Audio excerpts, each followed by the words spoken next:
The President and former Treasury Secretary Larry Summers do not agree on a recession. Roll tape. I was talking to Larry Summers this morning, and there's nothing inevitable about a recession. Look, I think, David, that a recession is almost inevitable. Probably a 75%, 80% chance within the next 2 years, and there's certainly a real risk that it will come sooner. But I think it's going to be very important to make sure that if we're going to go through a period of pain, we do slay the inflation dragon. All right. Economist Stephen Moore with me this Monday morning. Stephen, who are you with on this issue?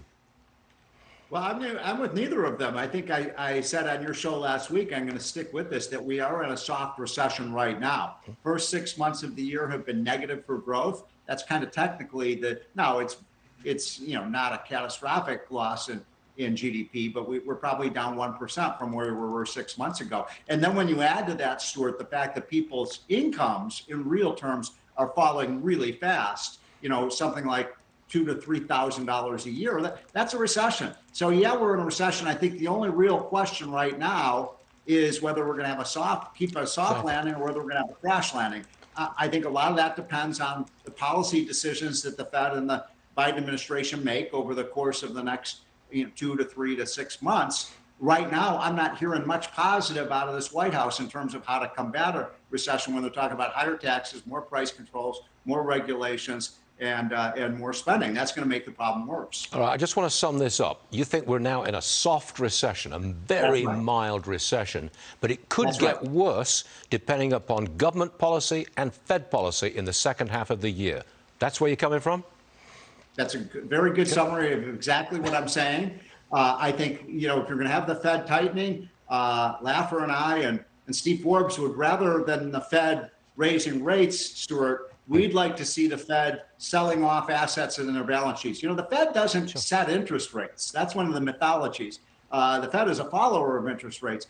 If the Fed were to release some of what is their balance now? $8 trillion of assets they're holding. Those are mortgage-backed securities and government bonds.